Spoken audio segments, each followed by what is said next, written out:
Hello, friends. This is Dave Hurwitz, executive editor at ClassicsToday.com, here with the preview of our fabulous ClassicsToday.com Insider feature video for our subscribers only.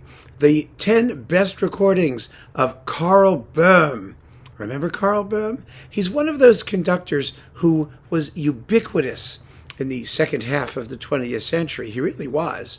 But at the same time, he had such a self-effacing musical personality that people tend to forget him because he really specialized in the standard German repertoire, at least on disc. And then not even all of the standard German repertoire. I mean, he was kind of selective. If you basically set aside Mozart, Beethoven, Wagner, Strauss,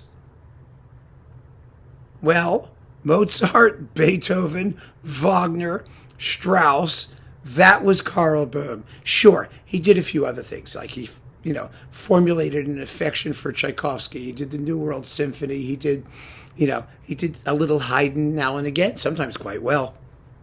But by and large, a couple Bruckner symphonies, not all of them.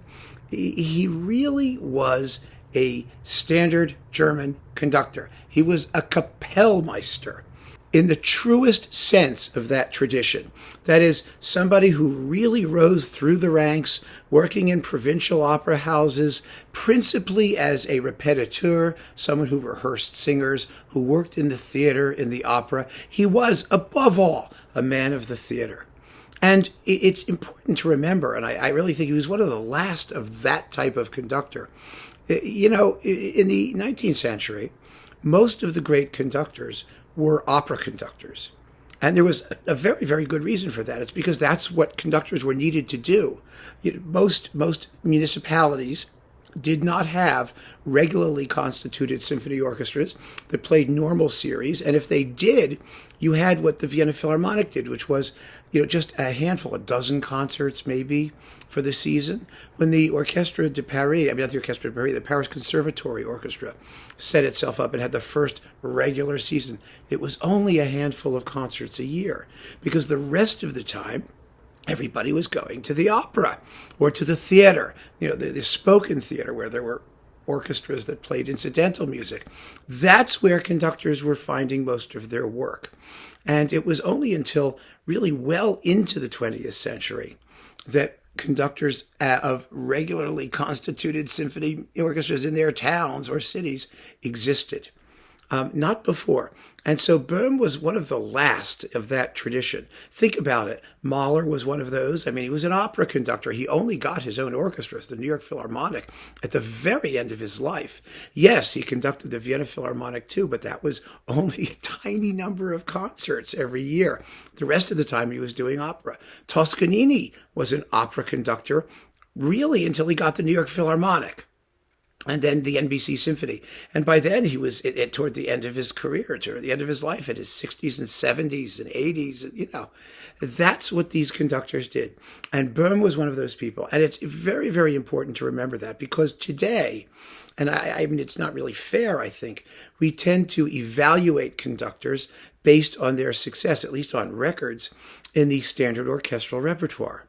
And by those standards, Böhm was always playing catch-up. Not because his performances weren't good. There are some marvelous performances of the limited German repertoire that he conducted. I mean, he was famous for Mozart. He did his Beethoven. He did his Bruckners. He did his Schubert cycle. He did the standard stuff. But the problem was that all the German conductors were doing that, and all the non-German conductors were doing that too. Think about it. He was on Deutsche Grammophon. That was his label. I mean, as a premier German conductor, I mean, he needed to be mostly on Deutsche Grammophon. He was also on Decca. He was also on EMI for a limited amount of time. But basically, he was on Deutsche Grammophon. But Deutsche Grammophon also had Eugen Joachim, who was doing all of the same stuff. And most importantly, they had Herbert von Karajan, who was also doing all of the same stuff, and who was doing it in a way that deliberately, I mean, his intention was to simply blot out the competition.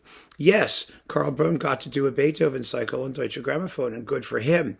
But Herbert von Karajan was doing three of them at the same time.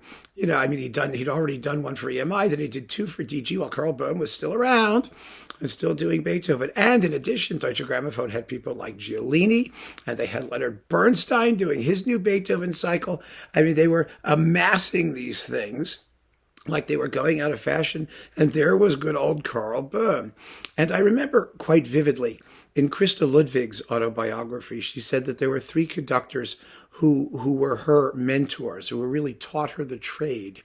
They were Leonard Bernstein, who was a genius, Karajan, who was a wizard of orchestral sonority, and Karl Böhm, who she said was the true man of the theater. And when you listen to his opera recordings, you hear that very clearly, because the fascinating thing for me about Karl Böhm and his career is that, you know, if you listen to him do regular symphonic music, some people regard him as rather stodgy and unimaginative and not terribly exciting. And sometimes he was. I mean, there's no question about it. Sometimes he was not. Sometimes he was not. He was a little bit like Klemperer in the sense that he wasn't sentimental. He was sort of rugged and straight ahead and very deeply serious. But he was not a slob. He didn't, you know, drool and pant all over the music. But what really is fascinating is that, setting aside his achievement as a symphonic conductor, if you listen to his theatrical conducting, to his opera conducting, he's incredibly exciting. I mean, his ring cycle, for example, gets dumped on by people because it's not slow enough. Because people say it's too fast, and when something is fast, or when something is dramatic, or when something is effective theatrically, the criticism leveled against it will always be that it's superficial. Now, this to me is such horseshit. I mean, it's such nonsense to say that. You know, there's nothing wrong with being theatrical and exciting and deep and profound and thrilling. You know, his Mozart, you would think his Mozart should have been slow and old fashioned and all that. Maybe in some ways it was, maybe in some ways it wasn't, but it was usually pretty quick and pretty exciting, actually. And it's worn very, very well on disc. Because another quality he had, because he spent so much time in the opera house and so much time working with singers, is that he knew voices.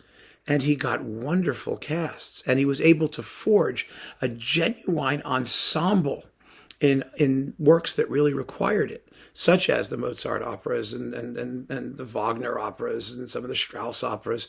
He had that gift of bringing a company together around a unified conception of a piece. And that's so different from what goes on today. I mean, we just don't even talk about those things anymore. You can't get an opera recording where you talk about a company, a group of singers all working together on this one work that they all love and whose vision they share with that of the conductor. You just don't hear it. But that's the kind of conductor he was. He was a colleague, a genuine colleague. Leonard Bernstein, you know, was of all the conductors who you would think would not have been of Böhm's type, they actually got along quite well. They really did. And Leonard Bernstein, gave up the podium to Karl Böhm at one point to share a concert, which is something that these star conductors almost never did. That was a tribute to Bernstein, but it was also a tribute to the respect in which he held Böhm. And when Böhm heard Bernstein conducting the recording sessions for Bernstein's Tristan and Isolde, he heard the prelude and Böhm was aghast. He said, "Someone at last dares to take it at the correct tempo." I mean, there was seriously deep musicianship there, and he was respected for that. He did not get a lot of love from critics, especially outside of Germany. He didn't always get a lot of love from non-German producers and managers and people who hire performers to come and perform. Although I saw him many times at the Met. And I mean, I saw him conduct Elektra at the Met. My God, it was exciting. It was nuts. It was fantastic. He did Strauss at the Met. He was wonderful. They were incredibly exciting performances. And so, he had that gift. He absolutely had that gift. He was a tremendously vital theatrical conductor. And fortunately, there are many opera recordings. So when you see the list of 10 best, if you're a classicstoday.com subscriber, and if you're not, there's a link to sign up just below so that you can watch that video. When you see this list, you're going to see it has a lot of operatic stuff on it because that's where he was best.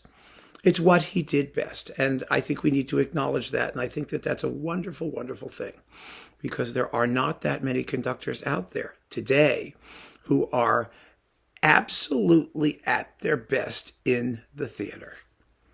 Who is there who's doing that? Who is there who focuses on this repertoire and does it at such a consistently high level of excellence?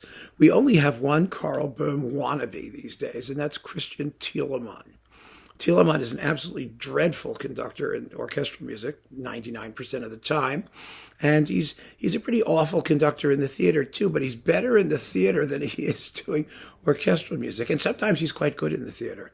Sometimes he really is. Now, you could argue that the reason we value symphonic music is because symphonic music it isolates the role of the conductor. Whereas in theatrical performances, it's a collegial activity. Of course it is. And that's true. There's no question that that's true. But again, you have to balance that with the ability to forge that ensemble, to be the first among equals. And if the equals are really fabulous, being first among those is really quite an achievement. And Böhm also often was. He was, I think, a conductor of really serious musical integrity throughout his career. And even under the Nazi period, I remember reading an interview with him that I found very interesting. He was pressed about the fact that, he worked under the Nazis. I don't remember if he joined the Nazi party or not, but I don't think that's really the issue most of the time. But he said he was very straightforward about it. He had no BS in him at all. He said, I had a wife, I had children, I had no prospects of foreign engagements. I had to stay in the country and I had to work. So sue me. I mean, that was basically his attitude. I respect that. I get it. I think that is the honest answer rather than the carry on, I don't know where I lost my ID card or I was never a Nazi and I didn't do this and I didn't secretly support them and I did that. No, Böhm didn't support anything other than employment. and that was so characteristic of the man. And his attitude toward music making was equally matter of fact. This is great music. This is what we have to do. Everybody do their jobs. Do it to the best of your ability, and we'll see what comes out. And what came out as often as not was wonderful. So it's going to be a great pleasure for me to tell you about Karl Böhm's 10 greatest recordings. I do hope you'll join me at classicstoday.com, and thank you for considering subscribing if you have not. And otherwise, go listen to some Karl Böhm if you don't want to see what I think about it. He's out there. It's good stuff. You don't want to miss it. You really don't. He deserves the attention. So keep on listening, friends, and thank you so much for joining me. Take care.